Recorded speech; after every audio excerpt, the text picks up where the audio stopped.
광진교에 관한 이야기. 2020년 늦여름부터 나는 구천면로와 그 일대 옛 구천면의 모습들을 기록하기 위한 순례를 시작했다. 그리고 두세 달 남짓된 이제 초겨울에 그 순례는 마무리되고 있다. 처음 순례를 시작할 때 나는 구천면로를 중심으로 하는 풍경들의 문학이나 예술이나 철학적일 수 있는 말들로 멋진 색깔들을 입히면서 이 오래된 지역을 기념하는 작업을 시도해 보려 했었다. 나 스스로 그럴 만한 능력을 충분히 갖추고 있다고 생각하지는 않았지만 그래도 기왕 하는 일, 무슨 있어 보이는 말들을 나열해서 뭔가 작품스러운 것을 남겨보고 싶었던 것이다. 하지만 그런 낭만적 의도를 적용시키기에는 구천면로가 보여주는 현실성이 너무나도 강렬하다는 생각이 나에게는 곧 들었다. 구천면로의 면면들이 담고 있는 구체적인 삶의 사연들은 추상이나 관념의 때깔들이 겉멋에 불과하기 쉬워질 수 있는 생활의 깊은 원색들을 나에게 내비치고 있었다. 그래서 나는 그저 닥치는 대로 내 눈에 띄게 되는 구천면로의 모습들을 꾸밈없이 지면이 허락하는 만큼만 소박하게 포착하고 기록하여야겠다고 어느새 마음먹고 있었다. 오랜 세월 동안 구천면로에 남겨진 삶의 자취들은 내가 주어진 짧은 시간 동안 일목요연하게 다루기에는 너무 방대한 것도 사실이었다. 오랜 옛날부터 구천면과 구천면로 일대는 서울과 충청 지역 그리고 더 아래 지방 사이에 물산이 분주히 오르내리고 한강을 타고 내려오며 운반된 물건들도 바쁘게 부려지는 활발한 거래와 생업의 무대였다. 그러니까 구천면로를 걷는다면 그것은 음풍농월하기 위한 것이 아니었다. 구천면로는 생활하기 위해서 걷는 길이었다. 이 일 없이 걸어다니는 공간이 아니라 일 보기 위하여 걸어다니는 공간이 구천면로였다고 하겠다. 그런데 세월이 흐름에 따라 사람들의 생활 모습이 변하게 되고 그래서 구천면로의 사회적 기능과 외관도 자연스럽게 변화하고 있으며 의도적 변화를 요구받고 있기도 하다. 지역의 재개발 사업이 착착 앞으로 나아가고 있고 그런 가운데 천호시장 같은 재래의 경제 환경들이 어느새 흔적 없이 철거되어 버리기도 했다. 동시에 구천면로를 문화의 거리로 본격 변모시키려는 계획이 진행 중이기도 하다. 문화라는 것은 당장 먹고 살기 위해서 하는 생업활동을 가리키는 것은 아니다. 문화는 생활에 여유가 생겨야 가능한 것이고 바쁘기보다는 여가가 있어야 가능한 것이다. 이러한 어떤 본질적 변화가 다가오고 있는 와중에서 지금 당장의 구천면로와 옛 구천면 일대는 과거에 대한 향수와 미래에 대한 기대가 조금 더 큰 폭으로 교차하고 아쉬움과 희망이 조금 더 짙어져서 함께 존재하는 공간이 되어 있는 듯 보여진다. 유서 깊은 구천면로는 광진교의 북단과 연결되어 있는 광장동에서 시작된다. 광진교가 만들어지기 전에는 한강을 사이에 둔 광장동과 구천면이 나루에서 배를 타야만 서로 이어질 수 있었다. 나루를 통해서 이동하게 되는 사람들과 물건들의 양이 매우 많았고 강에 홍수라도 나면 물길에 지장이 있었으므로 더 나은 교통의 편의를 위해서 광진교는 건설되었다. 광진교는 일제강점기인 1936년 10월 13일 날 개통되었다. 낙동강 다리에 이어서 국내 제2의 다리로서 기대를 모았으므로 이 다리가 열리는 기념식에는 만여 명의 군중이 모였고 그중 가장 먼저 다리를 건너는 영예를 얻게 된 것은 화양리, 당시는 고양군 뚝도면 화양리에 사는 윤상옥 일가 3대의 부부였다. 광진교가 처음부터 믿음직스럽게 잘 지어졌던 것은 아닌 모양이다. 일제강점기 때 다리가 지어지는 동안에도 비가 많이 오면 현장이 무너져서 인명이 희생되었고 다리가 준공된 지 3년 만에 교각이 불안정해서 통행의 위험이 지적되는 등의 문제가 있었다는 사실을 당시의 신문들에서 확인할 수 있다. 6.25 전쟁 때는 다리의 일부 구간이 파괴되었다가 다시 복구되기도 했다. 그런데 복구 이후에도 광진교의 안전에 대한 염려가 있었다. 1968년 8월 17일자 동아일보의 기사는 이 다리의 수명이 거의 다 돼 교각 밑의 토사가 내려앉은 때문에 교각들 사이가 15cm까지 벌어지는 등의 문제가 있다고 말하고 있는가 하면 차량이 지나다닐 때마다 다리가 흔들려서 그 위를 걸어다니는 사람들이 불안해한다는 등의 문제 고발도 그 다음 해인 1969년 1월 23일자에 반복해서 나타나고 있다.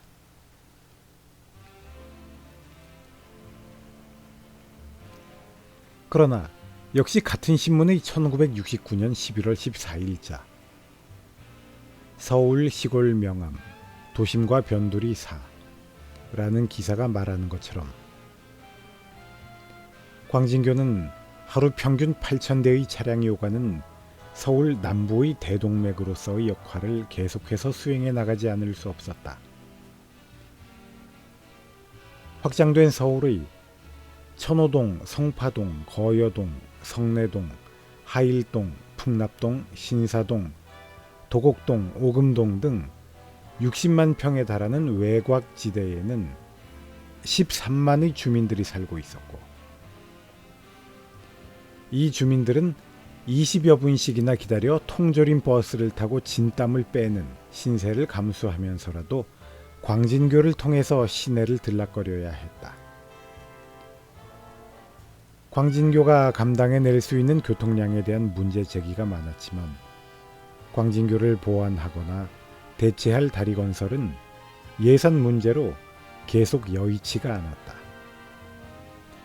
1972년에 잠실대교가 개통됐다. 그래서 그 다리로 교통량이 분담되기는 했으나 광진교는 계속 버거운 임무를 수행했다. 동아일보 1973년 5월 2일자의 서울 퍼트롤 15 낡고 비좁은 광진교라는 기사를 보면 당시 곳곳에 금이가 있는 광진교는 안전을 유지하기 위해 일방 통행을 실시하고 있었으며 그 결과 극도의 교통체증이 발생하고 있었다. 이런 와중에서 광진교가 위험하고 불편하니 하루빨리 대책을 마련해 달라는 호소가 당시 신문들의 독자 투고란을 통해서 터져나왔다. 당시 광진교에는 가로등도 없었다. 그런데 아니나 다를까 결국 1973년 8월 18일에는 정비 불량으로 헤드라이트가 고장난 동남교통 소속의 버스가 천호동을 향하여 과속으로 달리다가 다리 아래로 떨어지는 사고가 발생했다. 이 사고로 수십 명이 죽거나 다쳤다. 며칠 후에 나온 8월 21일자 경향신문의 칼럼 여적에 의하면 그동안 이 다리는 곧 무너질 것 같은 느낌으로 미친놈 다리 모양 흔들거린다고 해서 미칠 광자를 쓴 광진교라고 불리기도 했을 정도였는데 결국 예고된 인재가 일어나고야 말았던 것이다. 이 사고 후에 광진교에 가로등이 설치됐다. 광진교의 대안을 마련해야 한다는 수건이 이루어진 것은 1975년 7월 5일 드디어 천호대교가 준공되면서의 일이다. 경향신문 1976년 7월 5일자에 실려있는 관련 기사와 유튜브에 올려져 있는 대한뉴스 1090호를 통해 그 시절 천호대교 개통의 흥미로운 광경으로 한번 돌아가 보자. 이날 대통령 박정희는 건설부 장관 김재규, 서울시장 구자춘과 함께 나란히 서서 이제는 없어진 3일 고가도로에서 천호대로의 개통 테이프를 끊고 서울 도심과 동부 서울을 연결하는 중요한 사업의 완료를 축하했다. 그 다음 그는 승용차를 타고 천호대교로 향했다. 그때는 정말 온통 허허벌판이구나 싶은 풍경 사이로 왕복 6차선의 도로가 곧게 뻗어 있는데 그 길가로 남녀노소의 시민들이 나와서 대통령에게 박수를 보냈다. 대통령도 손을 창밖으로 내밀어 흔들며 그들에게 화답했다. 이윽고 천호대교에 도착한 박정희는 수행하는 사람들과 함께 걸어서 다리를 건넌다. 대통령은 대교 중간에서 망원경으로 광진교와 잠실교 등을 살펴보는데 그때 그는 광진교를 그대로 쓸 수 있는가 하고 물었다고 한다.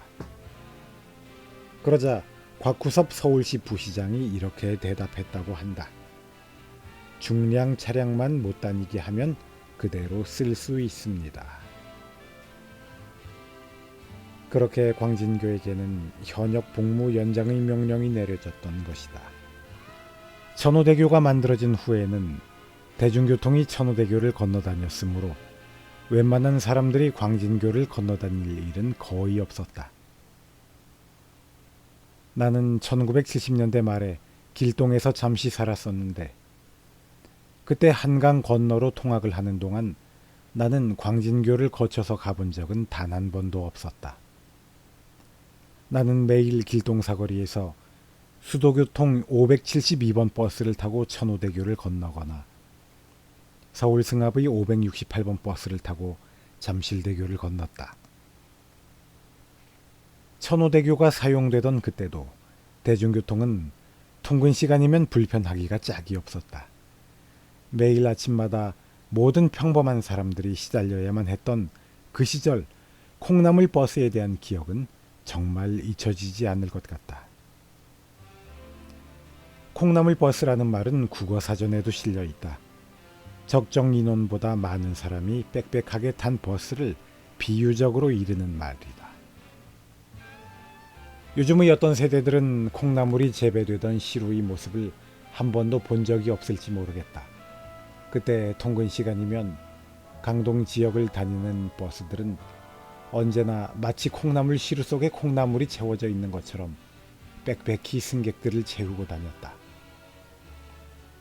버스의 문을 닫지 못할 정도로 승객들이 넘쳐나면 버스 안내양, 차장이 제일 바깥에 매달려서 온몸으로 승객들의 체중을 버텨내고 그들이 버스에서 떨어지지 않도록 하면서 버스가 계속 달렸다. 그러다가 실제로 버스에서 떨어지는 사람들도 있었는데 그런 사고로 장애를 안고 살아가는 버스 차장 출신 여인의 이야기가 바로 연복순 주연의 1975년작 영화 영자의 전성시대다. 문을 채 닫지 못하고 출발하게 되면 버스 기사들은 정류장을 출발하자마자 바로 핸들을 좌측으로 크게 꺾었다가 다시 우측으로 급하게 틀었다.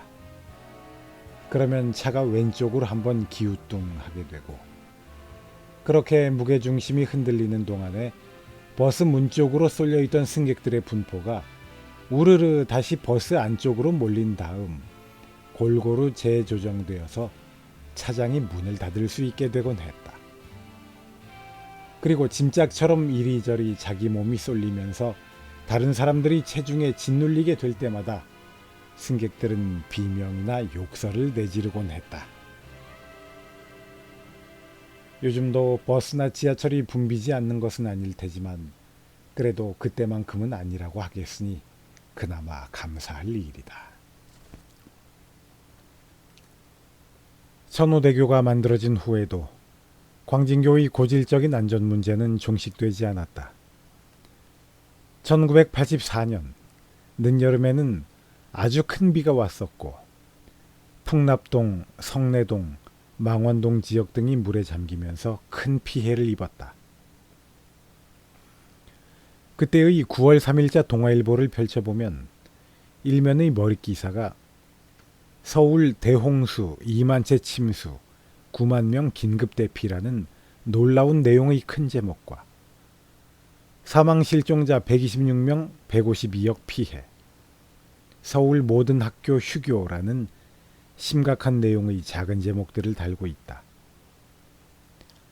피해 규모가 워낙 컸으므로 북한조차도 우리 수재민들을 돕겠다고 구호 물자를 보내와서 화제가 되었던 것이 바로 이 물난리인데 이때 불어난 물결을 광진교가 견뎌내지 못했다.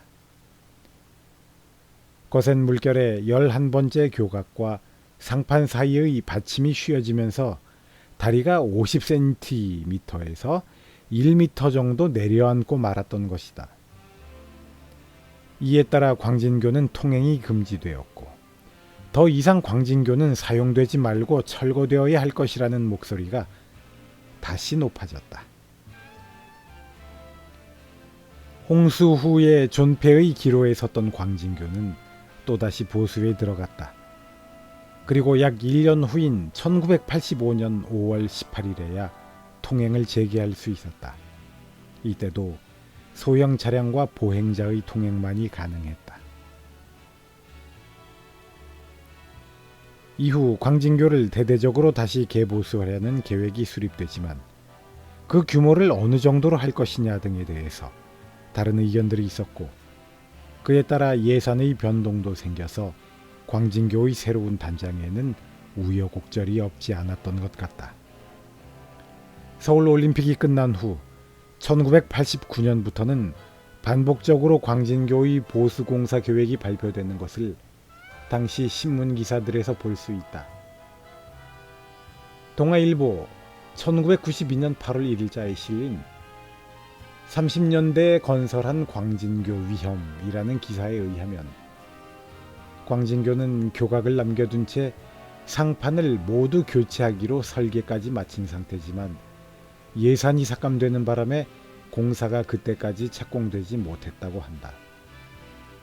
그러다가 1993년 2월 9일에 가서야 광진교의 상판을 철거하는 공사가 시작된다. 이때는 철거된 조각들이 강물 위로 떨어져서 환경을 오염시키는 것을 막고자 다이아몬드 줄톱을 사용하여 다리를 절단해내는 특수한 방식을 사용한다고 선전되기도 했었는데 돌연 과거처럼 쇠망치로 부수는 방식으로 공법이 변경되었다. 이에 대해서는 업체들이 공사비를 줄이려고 그러는 것이 아니냐는 의혹이 있었다. 정확한 내막을 지금 말아내기는 어렵지만 아무튼 광진교의 재건이 계속 순조롭게 진행된 것 같아 보이지는 않는다. 신문기사들을 찾아보면 갑자기 광진교가 왕복 4차선으로 확장된다는 계획이 발표되고 설계 입찰에 들어갔다는 기사가 나오는가 하면 이러한 설계 변경 때문에 엄청난 예산이 허비되었다고 시의원이 질타했다는 기사가 나오기도 한다. 그러다가 1998년 8월이 되면 갑자기 왕복 4차선으로 확장되던 광진교의 절반을 보행자 전용 도로로 만들 것을 검토한다는 기사가 나타난다. 또 2003년 1월 3일자 동아일보의 기사 이광표 기자의 메트로 스케치 광진교 건설 현장을 가다의 보도에 의하면 광진교는 개통 후 2년 동안은 현재 4차로를 차도로 이용하고 2005년 말부터 4차로 중 2차로가 보행자 전용 도로로 바뀌게 될 예정이기도 했다. 결국 2003년 11월 4일에 광진교는 공사를 마치고 왕복 4차로로 다시 개통되었다. 이때 개통 테이프를 끄는 사람은 당시의 서울시장이던 이명박이다.